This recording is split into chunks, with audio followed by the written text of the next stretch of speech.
Du boom sur la toile après la sortie officielle du révérend pasteur Wilfried Zawi, la toile est chaude actuellement. Beaucoup de blogueurs, d'influenceurs, de créateurs de contenu, mais aussi de pasteurs ont aussi fait leur sortie pour parler, donner leur opinion par rapport à cette affaire. Mais une sortie qui captive tous, la sortie du général Camille Makosso, qui parle de ce qu'il pense réellement et dit que tout cela n'est que diversion, qu'on n'a qu'à se concentrer sur de vraies choses. Qu'en est-il réellement de sa sortie? Quels sont les mots qu'il a réellement employés? Je vous laisse regarder ça dans quelques instants. On se capte à la fin, bien évidemment, pour la décortication. Regardez. Affaire du pasteur Zawi Wilfried. J'ai dit, est-ce qu'il a une fois aimé la mère de ses enfants-là?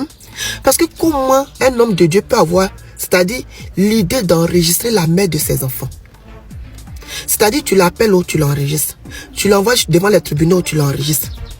Toi, tu as eu l'idée, un homme de Dieu, un pasteur, a eu l'idée d'enregistrer la mère de ses enfants pendant même que, c'est-à-dire que la dame n'était même pas au courant que tu es tenté de l'enregistrer. Et toi, tu l'as enregistré. Tu as gardé ces enregistrements-là jusqu'à en 2025 quand tu viens nous faire écouter. Ah! Ça veut dire que toi, mais quand tu étais avec elle, tu avais déjà d'autres idées dans ta tête. Comment un homme de Dieu peut dire à une femme qui est enceinte, c'est-à-dire la mère de ses enfants qui est enceinte, parce qu'elle ne lui a pas dit qu'elle était enceinte. Donc lui, il appelle pour lui dire, l'enfant qu'elle porte dans son ventre là, si cet enfant-là n'est pas de lui, quand elle va aller accoucher là, elle va mourir sur le lit de l'hôpital, si l'enfant n'est pas de lui. C'est un homme de Dieu qui sort les paroles comme ça. Comment on peut souhaiter la mort à un enfant de Dieu? Parce que Nadia, c'est l'enfant de Dieu aussi. Et tu dis encore que toi-même, tu es parti à Beauville, aller, je ne sais pas, mais tu la poursuivais là-bas, puis elle roulait vite. Mais est-ce que tu as imaginé sur l'instant que, à force de rouler vite, elle pouvait faire un accident? La mère de tes enfants. Non, toi, tu pensais qu'à toi. Comment un homme de Dieu peut aller prendre des convocations? C'est même pas une, mais des convocations contre la mère de ses enfants. La première là, c'est pour lui arracher la garde des enfants. La deuxième, parce qu'elle a fait une vidéo pour se défendre. Toi, tu dois que tu lui envoies une convocation pour dire qu'à envoyer les preuves. Sinon, si elle n'envoie pas les preuves, ils vont l'enfermer. C'est quoi ça? Et tu dis que tu as retiré tes plaintes. Mais tu crois que même si tu retires là, ça va faire quoi? Là, c'est plus dans ta main. Maintenant, c'est à monsieur le juge de décider. C'est un homme de Dieu qui a eu des idées comme ça. C'est quel enseignement tu donnes à tes fidèles? Parce que si toi-même, l'homme de Dieu là, si toi-même ton problème de couple là, Dieu n'arrive pas à régler là, pose-toi des questions. Est-ce que tu sais vraiment le Dieu, le vrai Dieu que nous on adore là, que toi tu adores? C'est pas autre chose que toi tu es en train d'adorer. Parce que le Dieu que nous on connaît là, il règle, c'est-à-dire qu'il règle tous les problèmes. Là même où on dit que c'est impossible, lui il rend ça possible. Toi pendant des années, Dieu n'arrive pas à régler toi ton problème de couple. Tu es sûr que c'est le vrai Dieu là que tu adores? Non, vraiment. J'ai écouté le pasteur Zawi qui a fait sa sortie concernant les déclarations de son épouse. Et je suis en train d'assister sur TikTok à des multitudes de panels de jugement, d'opinions et d'autres. Il y a vous dire une chose, restez concentrés. On est en 2025. On est en train d'entrer dans le 5e mois. Il va rester seulement que 7 mois. Est-ce que tu as dit à ta Range Rover? Non. Restez concentrés. Restez trop concentrés. Tout ça, c'est des distractions inutiles. Deux personnes dites ne sont plus ensemble. Chacun n'est qu'à se concentrer sur sa vie. On peut juger la manière, on peut juger les procédures, on peut juger. C'est même dommage et même triste, même ça, je le dis en toute honnêteté, qu'une histoire de couple soit aussi détaillée, aussi exposée sur les réseaux sociaux, d'où il y a des enfants au milieu. C'est dommage et c'est triste. Certains pendant le cas, la partie de la femme, pour dire aucun homme responsable, en plus homme de Dieu, ne peut envoyer et mettre en place une procédure contre la mère de ses enfants, sachant qu'elle peut faire la prison. Ah oui, parce qu'il y a diffamation, elle peut se retrouver en prison pour acte de diffamation. Que vont dire les enfants? Que vont dire papa et maman?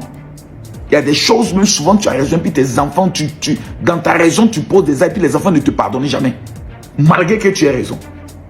Certains vont dire, comment une femme qui a eu des enfants avec un homme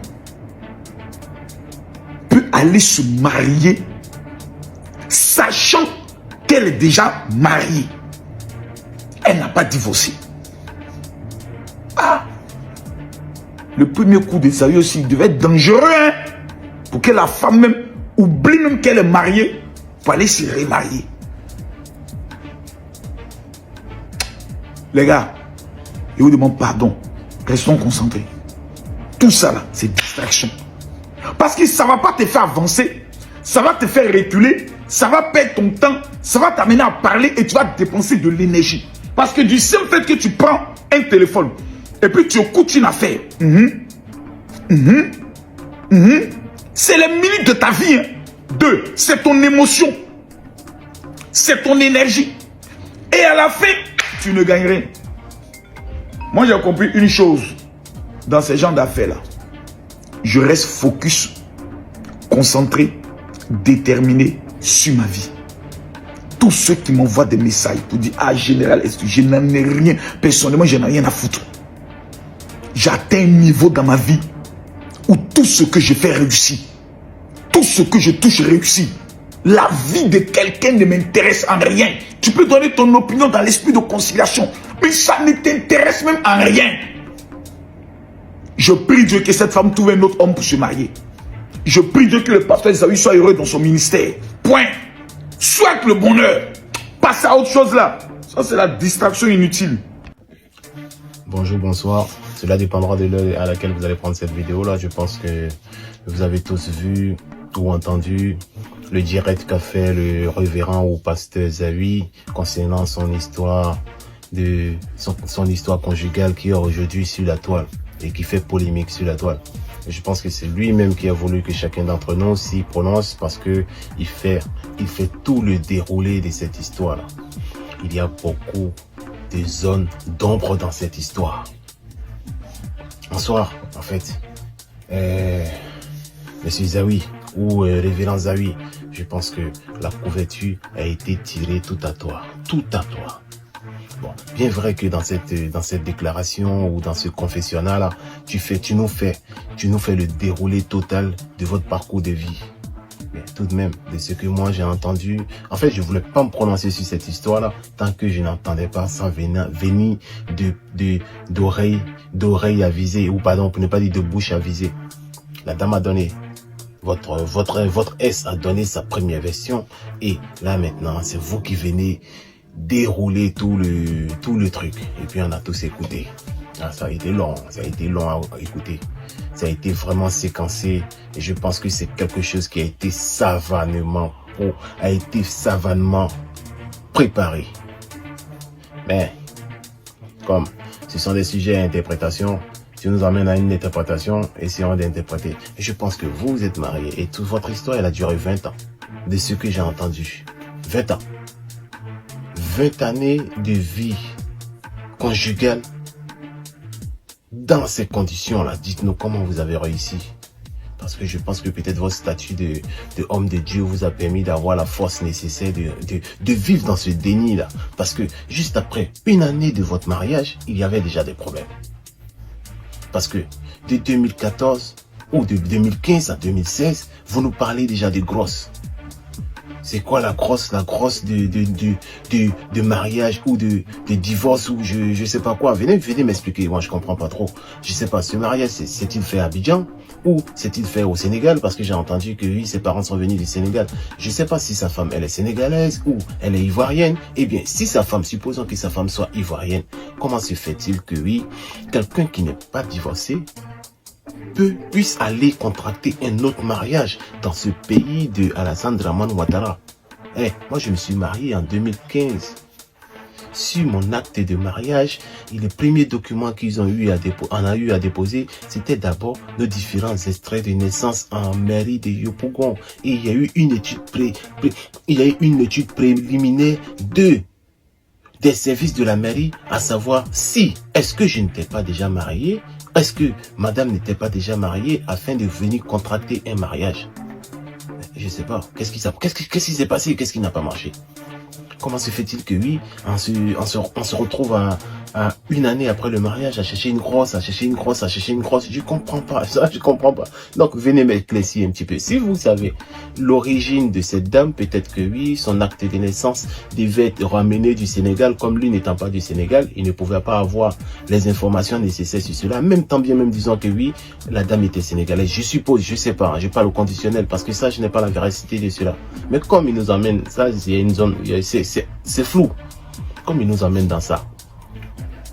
Moi, je me pose la question, Monsieur Zawi, lorsque vous avez constaté que oui, après mariage, que vous vous posiez déjà des questions, je pense que ma foi, vous auriez pu entreprendre une démarche vers le Sénégal. Vous avez les moyens d'y aller et aller poser des questions. C'est votre épouse à savoir dans la législation sénégalaise le pourquoi du comment ou un minimum de démarches pour savoir si cette grossesse était vraie ou pas. Bref.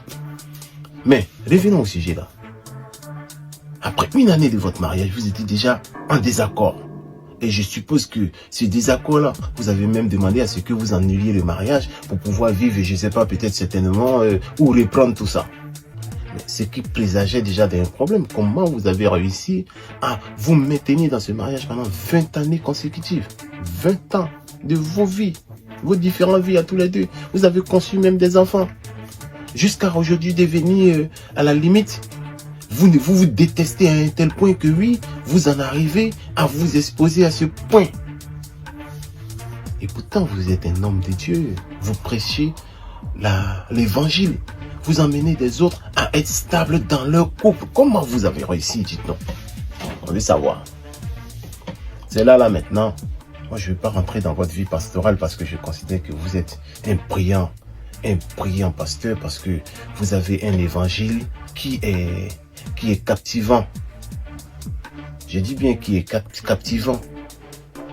Si on s'en tient juste à l'évangile que vous prêchez, que vous dites, c'est zéro faute. Parce que je considère que la parole, quand elle est dite, à chacun d'entre nous d'en prendre et d'en faire notre mets dans notre entendement et de nous booster avec cette parole-là. Et c'est dans ce principe-là que moi je reste. Maintenant, ceux qui ont décidé d'aller vous vouer soumission, ça c'est eux qui voient parce que c'est leur bonne volonté de le faire ou peut-être s'ils sont endoctrinés, je ne sais pas, je rentre pas là-dedans. Mais chacun d'entre nous est doté de ça là. Donc, celui qui a décidé d'aller dire béni oui toute la journée pensant que c'est Dieu qui va l'aider, tant mieux. Moi je sais que oui, ces paroles sont bonifiantes pour amener plus d'un à évoluer dans son émancipation de la vie. Mais dites-nous, comment vous avez réussi à être en désaccord une année après un mariage et rester dans ce mariage pendant 20 années consécutives? Expliquez-nous. On veut savoir. À quelque part, et je pense que si la dame, elle parle d'abus, à quelque part, je pense que chacun pourra se positionner. Hein.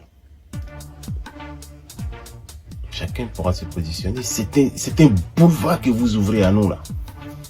Expliquez-nous.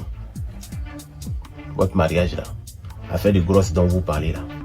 Le mariage là s'est fait où? Est-ce que vous n'aviez pas les moyens d'aller vérifier le pourquoi du comment avant de vous marier? Ou si vous les deux là même vous êtes ivoiriens, comment ça se fait que la législation ivoirienne a pu permettre un mariage sur un autre mariage? Dites-nous. Parce que moi, de ce que je sais que c'est pas possible. En 2015, parce que je pense que vous êtes mariés en 2014, ou oui, 2014, je pense. Mais en 2015, la législation ivoirienne était déjà formelle.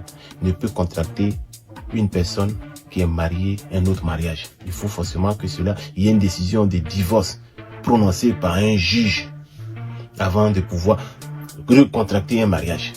Expliquez-nous. Moi, je veux juste comprendre. Je ne vais pas rentrer dans les histoires de Dieu là. Ma foi, elle est personnelle et je m'arrête juste à ça. Je ne suis pas en train de remettre en cause votre évangile. Hein. Non. Pour le moment, c'est une affaire de problème conjugal. C'est de ça qu'on va parler. C'est ça que je veux que c'est de ça que je veux que les gens réfléchissent. Parce que, ma foi.